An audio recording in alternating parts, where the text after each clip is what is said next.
Yes, Yeah, we're okay. here. Yeah, great to meet you. Are you in the Yeah, UK? I am in the UK, so it's the afternoon. Okay, cool. I love the And you? future, so I Yeah, always love yeah, these yeah. interviews. It's pretty sunny, by the way, just to, That's if you're good. asking. That's good. Yeah, it's not as sunny here in Kansas City, but it'll get there, so it's all good. Wonderful. Yeah. Wonderful. I appreciate you taking the time for this. Yes, Thank sir. you. Yeah, absolutely. So I want to begin with, before we get into the roots beneath, I want to know, 4 years ago we were trying to figure this pandemic out. It wiped out so much for the musicians in the world. How did you survive that time period, and how did it either influence this album or the way that you do things now? Great question. It's a different story for everyone, isn't it? The pandemic. Yeah. I think for me, we went through a big life change. We were going to moving house and living with my parents, so there was a lot of stuff like that going on, kind of life stuff happening, Yeah. which meant that kind of obviously the music performing thing was on hold. Um, I continued doing kind of online sessions, and I was teaching online, which was a joy to still be able to make music in any way, shape, or form, and all those kind of remote sessions, or in a big warehouse when you're 20 meters away from each other um, I mean, in terms of its impact on the project, um, I guess so. This is before the trio even formed, Yeah. um, but it would have been there would have been some underlying things just going on in the back of my brain. I'm an internal processor, and it probably I'm still not processing it. 4 years later yet. Yeah. Yeah. So yeah, whereas some people are able to eloquently say, "Oh, this is exactly what I was thinking." I Yeah. think there was quite a lot of underlying stuff bubbling up creatively, maybe from stopping. We kind of this enforced stopping. Um, but there was certainly like a desire to make music like none other, Yeah. like nothing else. So I'm sure you've heard that from many people. I'm sure, but that kind of just it's kind of like a huge equivalent of, I don't know if you have this, but if you've been on holiday for a week, you come back to your instrument and you just play one note, and it sounds like the sweetest thing you've ever heard, and then Yeah. you play like the most simple triad, and you go, oh, this is amazing. Yeah. That really sweet time with the instrument. I think I was probably anticipating or expecting that, or experiencing that on a much bigger scale, for Yeah. however long lockdown was. That desire to play music with others. Um, yeah, and actually actually thinking about it, there was a link into the album. The very first tune on it, first one back, um, references my first concert back as an audience member. So not first gig back for me playing, but first one as an audience member. And Wow. it was with the Israeli pianist Shai Maestro. And it was just an amazing experience to be in a room with all these people experiencing music almost as if nothing had ever happened. Yeah. Um, and then the day after that concert, I wrote this piece in full, and um, I just, yeah, it's the first one back. And That's it. everyone's got their first one back, I think. This Yeah. is, they remember either the first gig they played, or the first family reunion, or the first time you could hug a family member again. It's a huge thing. So yeah, first one back to the first track. So, what are you hoping the listener gets from this album? What's your hope? For me, so it's called The Roots Beneath. And for me, that's all about the unseen stuff, where social media is such a big thing for, like, check this out, look at this. These are all the highlights. This is a very very probably it's not a true cross section of the everyday. And I'm inspired by people that have really worked on their roots. And I'm not talking just about shedding behind the scenes as a musician. I mean like the life roots. Whether that's prayer. For me, that's prayer as a Christian, and my faith. Um, so it's those unseen things that, again, the album cover is a picture of a tree, very simple tree, but the majority of the artwork is the root system beneath it, which again is the unseen. So for me, like, I hope that the listener will be just it's a time in which to hear, to experience music Yeah. in its simplest form, and then also the titles. It's hard as an instrumental musician. You're writing instrumental music. The title actually there's a lot that pins on the title, isn't there, when it's instrumental music? So you can say one thing, and then you hope that the music will give the listener multiple routes that they can go down on, and thought processes based from that title. And Absolutely. actually, the writing process was written from title first, rather than from musical nugget or musical theme. So I would sit there with my title, go, right, okay, what does this mean, and how could that be musically expressed? Um, so yeah. So, how did this journey begin for you? Speaking of roots, how did all of this take hold, and how did you evolve to this point now? So do you mean me personally, or with the trio, or with the album? I think just as a musician, like how did you get Yeah, interested in music? Maybe some early influences and how it kind of caught steam and became who you are today. wonderful, wonderful. Yeah. So okay, so the roots, my roots being faith roots, were very much in the church, and are still in the church. And so I was listening to a lot of music uh, through that.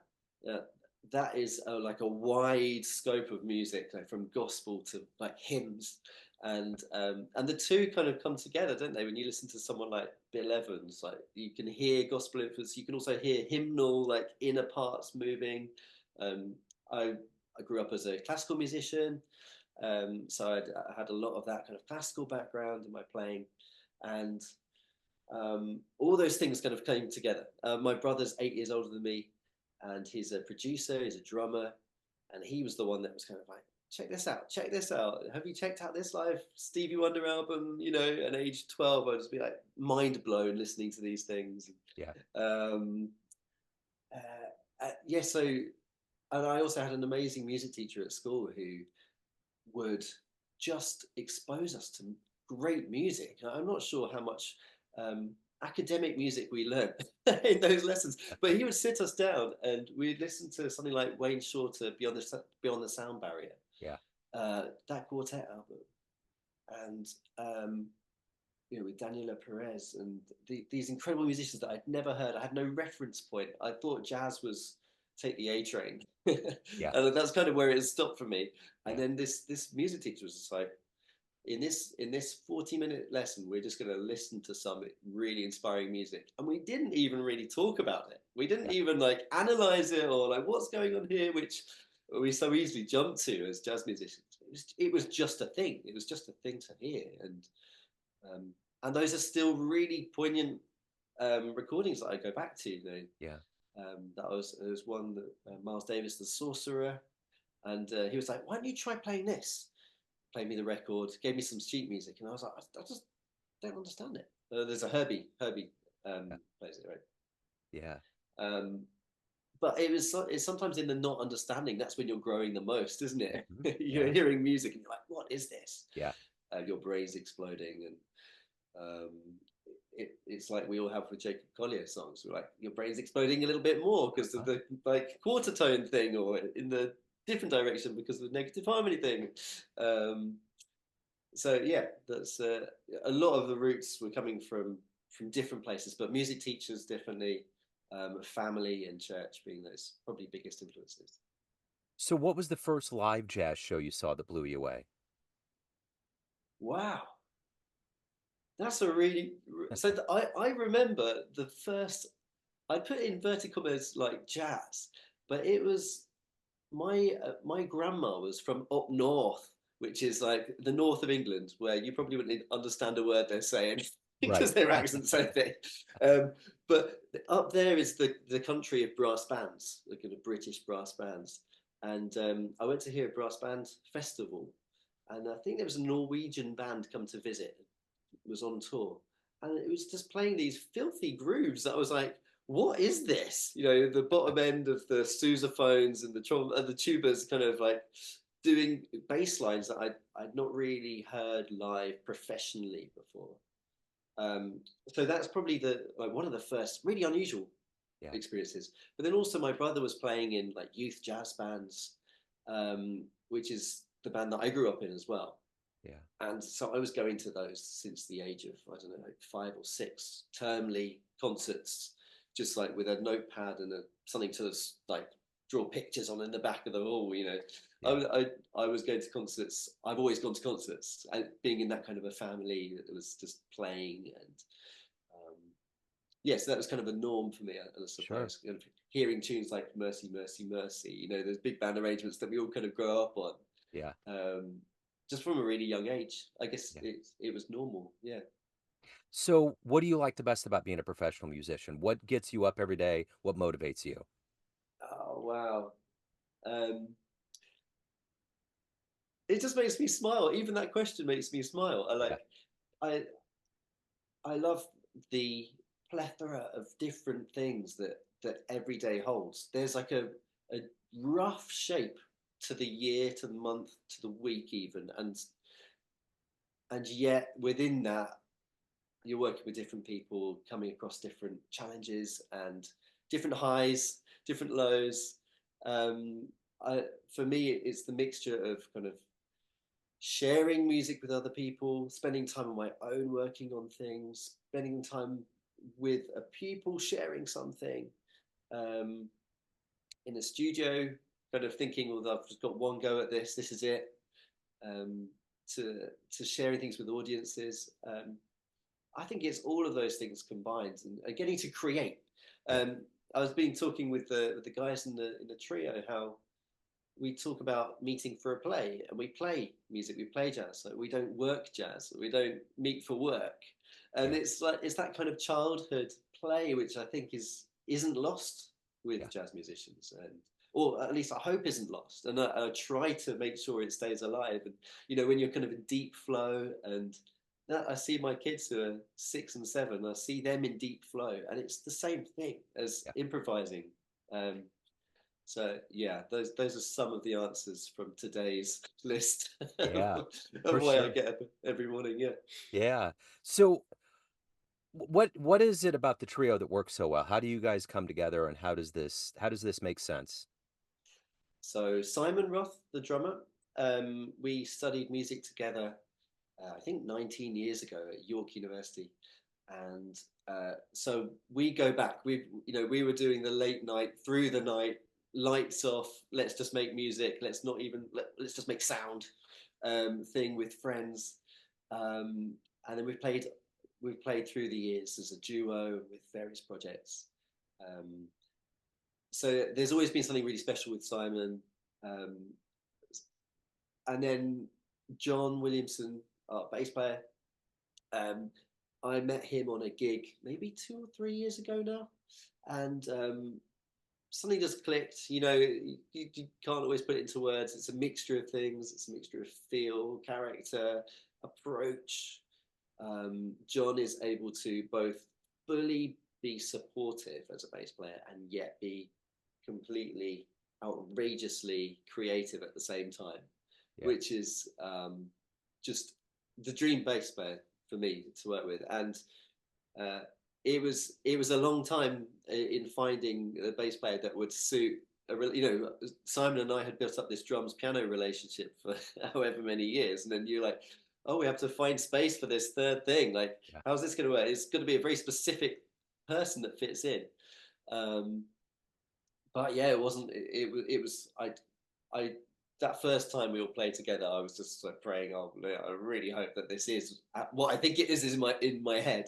Yeah. But it felt great straight away, and every time it's a joy to play. And that childhood thing. I've got this thing when we rehearse stuff. I try to make sure we always start with something free, something Yeah. unplanned, to enable that or to remember and to make sure we're coming from a place of play and of listening rather than right part two of section K, we need to nail this rhythm down. It's much like we'll get to that, but Yeah. first of all let's just appreciate what we sound like, who we are, and what our sound is today in the room. Um, so yeah, and it's very much like that with the two of them as a trio. We talk about holding things in the middle of the triangle, so that even the direction of the music can be led by any one of us. Yeah. And I'm really up for that. I'm really up for like having hands off, which is why like it's why Simon is such a great creative drummer, because I can just let him go somewhere, and John will just take a moment to go to play something, and we'll either let him go or we'll follow, or Yeah. it's that joy of three, and yeah, it's a The joy. beauty of being a musician is that you have all these dreams about where you might want to play one day.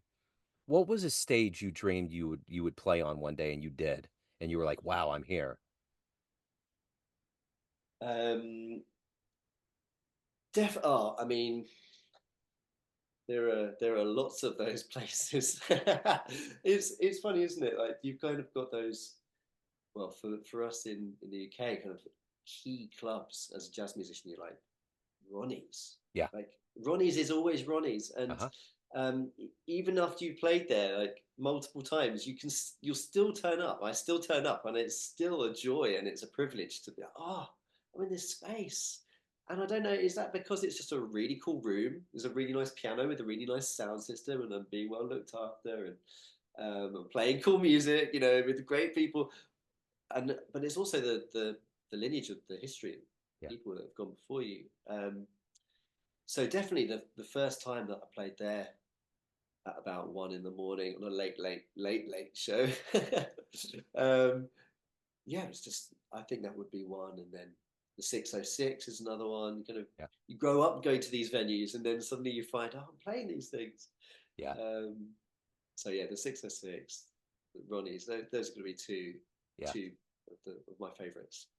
So at the end of the day, why do you love this thing we call jazz? Um,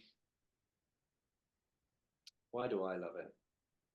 I think there's a space for both community and the individual in it. So there's a space, I mean both from the listener point of view and the performer point of view. So there's a space where we are in this together. We're all hearing the same stuff. We're playing the same material. Like there's a community thing. We've rehearsed the material, or we've all traveled to get to this place. Um, and yet there's the very personal experience of it.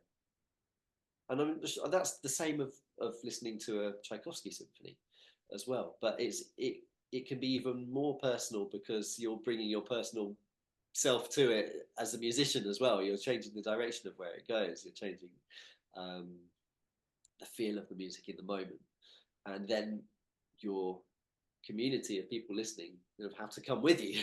So it's kind of like this ebb and flow of community and the individual that I love.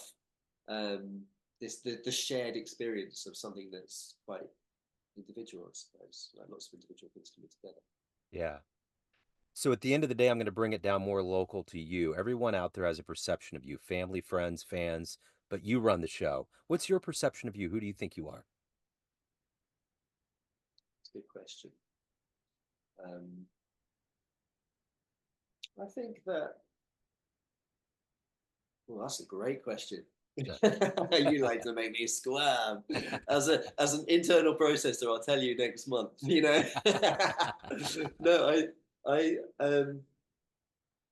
I like to feel like the facets of my life overlap, and that my faith as a Christian and my musicianship, me as a husband, as a father, those things. There are spaces where each one is kind of really zoomed in and honed in on. But my hope is that there's a lot of overlap as well. So in the album, I've written songs for my daughter, my son, my wife. Um, there's overlap there. There's all the titles basically are like spiritual reflections on stuff that I see in people that I really admire and respect underneath the scenes. And